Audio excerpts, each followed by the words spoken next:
My name is Clara, and I live in a small apartment in the city. My life is simple, but I like it that way. I work in a bookstore, surrounded by stories and words every day. Books are my escape. They let me dream and imagine. My days are quiet, but I feel happy with my routine. One rainy afternoon, I finished work and decided to stop by a small cafe near my bookstore. The smell of coffee and fresh pastries made me feel warm and cozy. I ordered a cup of tea, found a seat by the window, and opened my favorite book. The rain tapped softly against the glass, and everything felt peaceful. As I turned the pages, the door of the cafe opened, and a man walked in. He looked confident, with dark hair, warm brown eyes, and a charming smile. He glanced around the room, then his eyes stopped on me. My heart skipped a beat when he walked toward my table. "Hi," he said with a friendly voice. "Is this seat taken?" I looked up, surprised. "No, it's not." "Great," he said, sitting down. "I'm Daniel. Nice to meet you." "I'm Clara," I said, feeling shy but also curious. Daniel started talking, and soon I forgot about my book. He told me funny stories about his travels and his favorite places in the city. He said he worked in marketing but loved photography. He even showed me a picture of a sunset he had taken. "You have a good eye," I said, admiring the photo. "Thanks," he replied. "But I think this moment, right now, is even better." I smiled, feeling a little flustered. Before he left, Daniel asked for my phone number. "I'd like to see you again," he said. I hesitated for a moment, but then gave him my number. There was something about him that made me trust him. The next morning, my phone buzzed with a message. "Good morning, Clara. I hope you have a beautiful day." His message made me smile. Over the next few days, Daniel and I texted every day. He was sweet and funny, always asking about my day and making me laugh. One evening, he invited me to dinner. We went to a small, cozy restaurant with soft lights and quiet music. I felt nervous at first, but Daniel's kindness made me relax. "You're different, Clara," he said as we shared a dessert. "You're honest and kind. I like that about you." His words made me feel special. I couldn't stop smiling. In the weeks that followed, Daniel and I spent a lot of time together. He brought me flowers and planned little surprises, like picnics in the park or walks by the river. My friends noticed how happy I was. "You're glowing," my best friend Anna said. "Daniel seems amazing." "He is," I replied. "I feel so lucky." But looking back, there were small moments that didn't feel right. One day, I asked Daniel about his family. "Do you have any brothers or sisters?" I asked. He paused and looked away for a moment. "It's complicated," he said with a smile. "Let's talk about something else." At the time, I didn't think much about it. Maybe he had a difficult past. I didn't want to push him to talk. Another time, we were walking in the park when Daniel's phone rang. He looked at the screen, frowned, and quickly put his phone back in his pocket. "Who was that?" I asked. "Oh, just work," he said with a shrug. "Nothing important." His easy smile made me forget my question. But now, I wonder if I should have asked more. Despite these little things, I felt like I had found someone perfect. Daniel was sweet, funny, and caring. He made me feel like I was the most important person in the world. One evening, he surprised me with a picnic under the stars. He brought my favorite sandwiches and sparkling water. We sat on a blanket, looking up at the night sky. "You make me so happy, Clara," he said, holding my hand. I believed him. His words felt real, and I let myself imagine a future with him. But life is full of surprises. Sometimes, things are not as perfect as they seem. Looking back, I realized there were signs I ignored, moments I should have questioned. For now, though, I was happy. I believed in Daniel, and in the story we were building together. I didn't know that everything was about to change. At first, everything with Daniel felt perfect. He was charming, kind, and attentive. But as time passed, I began to notice small things that didn't make sense. Little pieces of the puzzle didn't seem to fit together.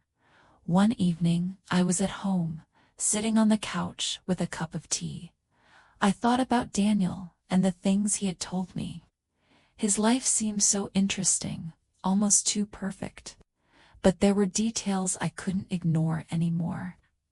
A few days earlier, Daniel and I were walking in the park. We were holding hands, laughing about something silly. Suddenly, his phone rang. He looked at the screen, frowned, and immediately put the phone back in his pocket.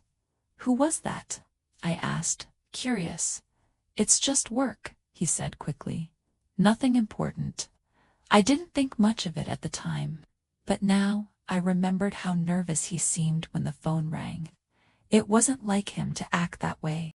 Another time, I noticed that Daniel avoided answering questions about his family. Every time I asked, he would smile and change the subject. "Do you have any brothers or sisters?" I asked him again one evening. He paused for a moment, then said, "It's complicated, Clara. Let's not talk about that right now."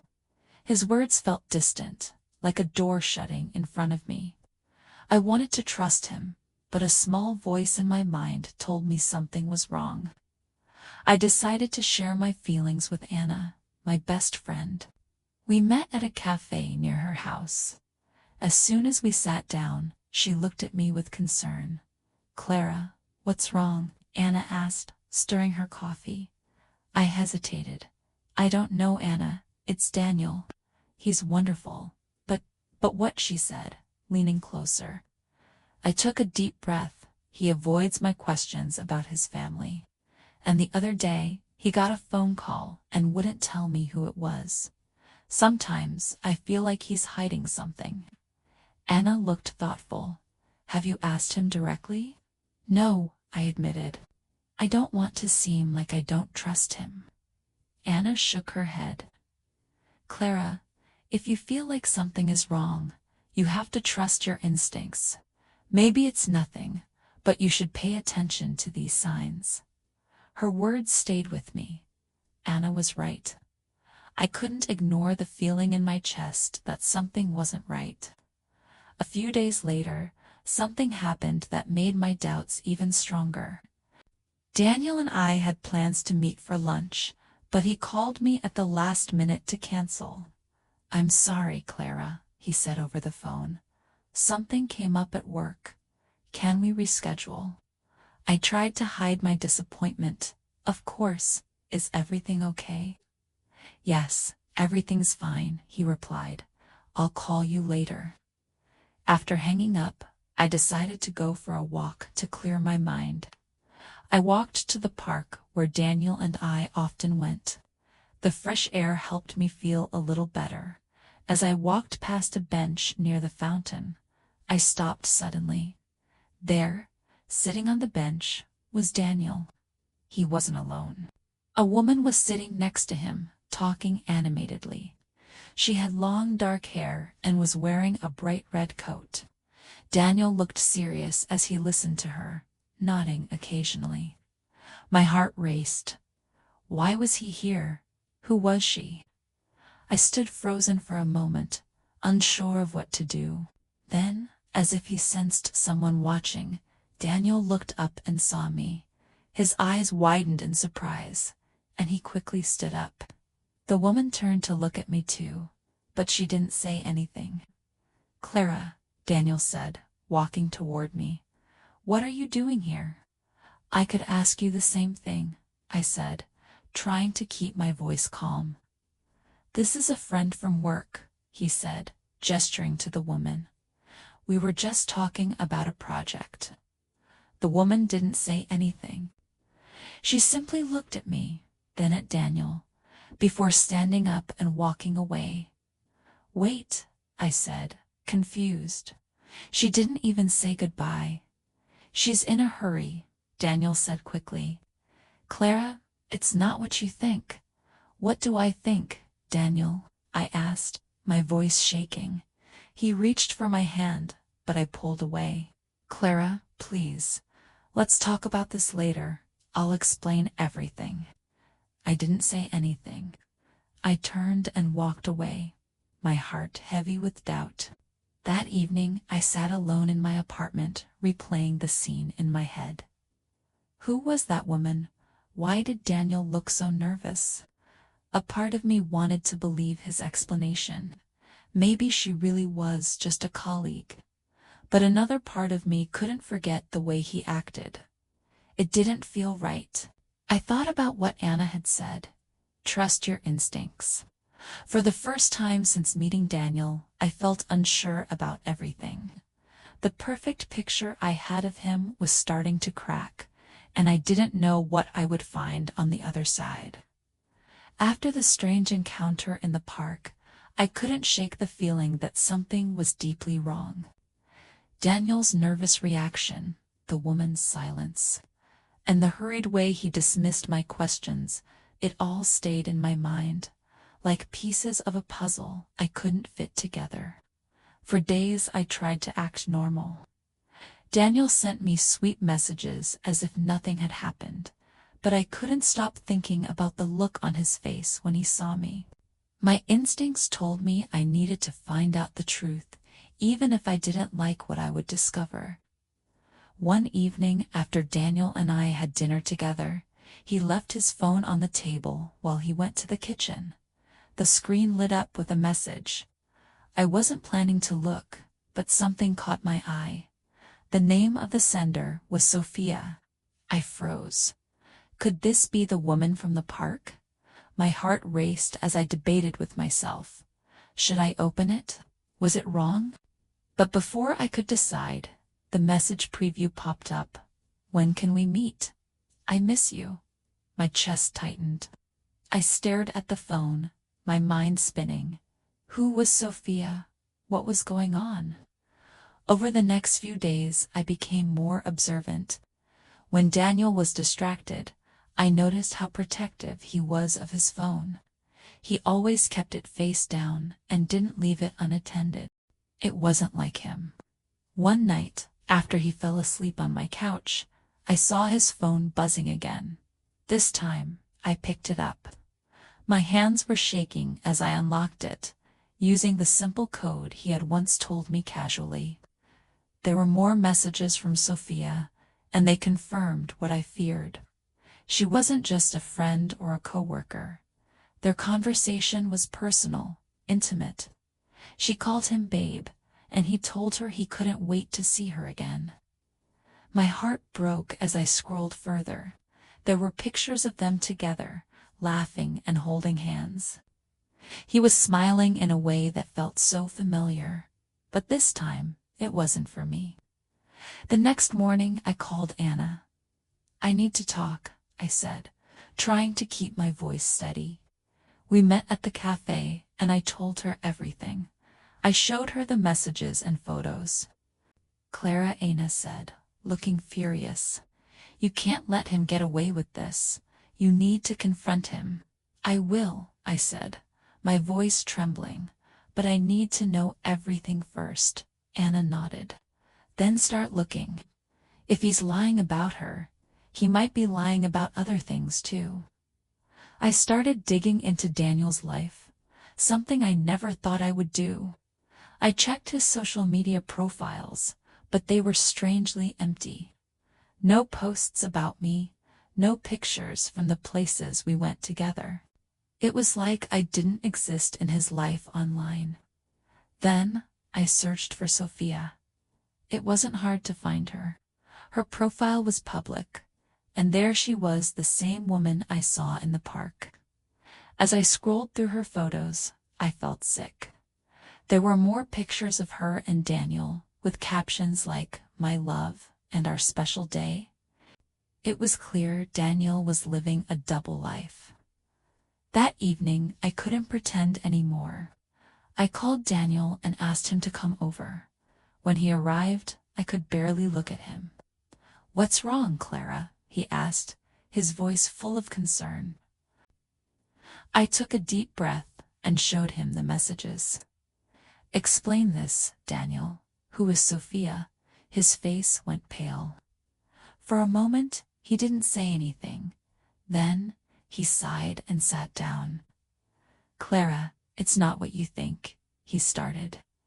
"Then tell me the truth," I said, my voice shaking. "No more excuses, no more lies. I deserve to know." He looked at me, his eyes full of guilt. She's someone I've been seeing. But it's complicated, Clara. I care about you. I really do. I didn't want to hurt you. You didn't want to hurt me," I said, my voice rising. "You lied to me. You made me believe we had something real, but the whole time you were with her." Daniel reached for my hand, but I pulled away. "Clara, listen to me." I was confused. I didn't know what I wanted. "But being with you has made me realize how much I care about you." "Stop," I said firmly. "You don't get to manipulate me. You don't get to make me feel sorry for you. You lied, Daniel, over and over again." He stood up and started pacing.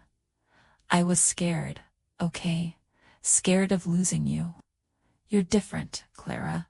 You're kind and honest, and I didn't want to let you go." I shook my head.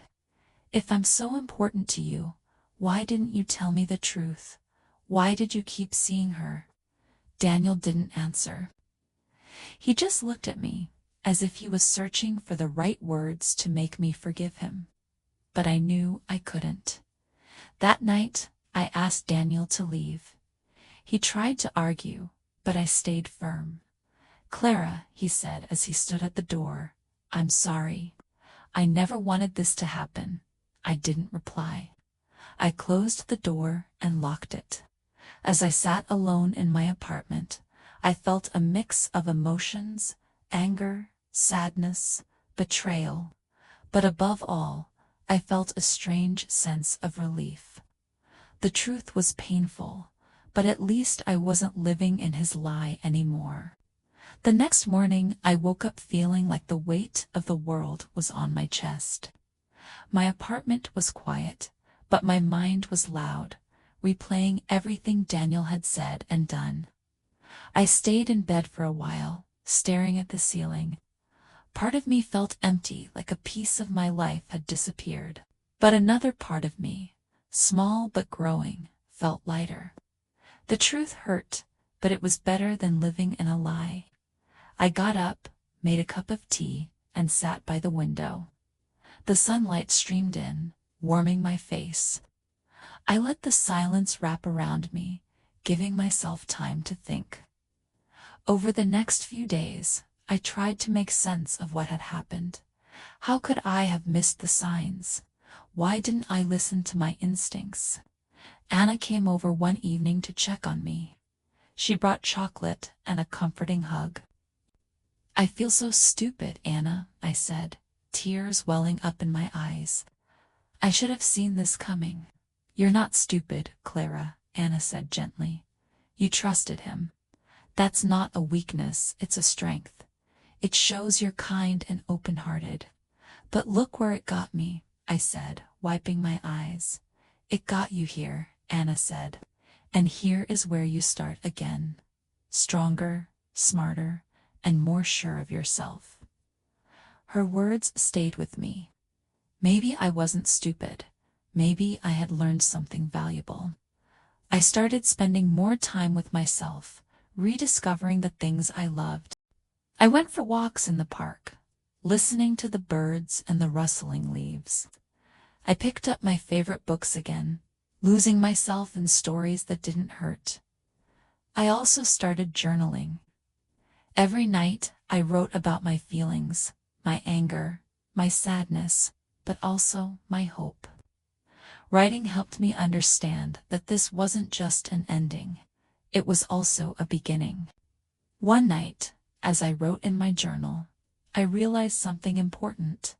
I had ignored my instincts. Deep down, I knew something wasn't right, but I let myself believe Daniel's words instead of my own feelings. I will never do that again, I wrote. From now on, I will trust myself. Time passed, and I began to feel stronger. I wasn't completely healed, but I was moving forward. I started to focus on the things that made me happy. I spent more time with Anna and my other friends. We laughed, shared stories, and created new memories. I realized how much I had missed while I was so focused on Daniel. I also explored new hobbies. I joined a photography class and learned how to capture the beauty around me. It felt good to create something for myself, to see the world through a new lens, literally and figuratively. One day, while walking through the city, I passed by the cafe where I first met Daniel. For a moment, I felt a pang of sadness, but then I smiled. That cafe wasn't just the place where I met Hemet, was also a place where I found myself. I walked inside and ordered my favorite tea. Sitting by the window, I looked out at the bustling street. Life was moving forward, and so was I. As I reflected on everything, I felt proud of how far I had come. Yes, I was hurt, but I had also grown. I realized that life isn't about avoiding pain. It's about learning from it. Every experience, even the painful ones, shapes who we are. I thought about the future. For the first time in weeks, I felt excited. I didn't know what was waiting for me, but I knew I was ready for it. One evening, I sat down with my journal and wrote, "Dear future Clara, you are strong. You are brave. You are kind. Remember, life is full of surprises, some good, some bad. But you can handle all of them because you trust yourself now. Keep going. The best is yet to come." As I closed the journal, I felt a sense of peace. I had let go of Daniel and the pain he caused me. I was no longer looking back. I was looking forward. Life wasn't perfect, but it was mine. And that was enough. It was a journey of love, trust, and self-discovery. Now it's your turn to participate. Let's practice English together with some fun activities based on what happened to me. Ready? Let's go. Create your own ending. What if the story ended differently? Imagine that Daniel apologized and Clara gave him a second chance. What do you think would happen next? Write your version of the ending in the comments.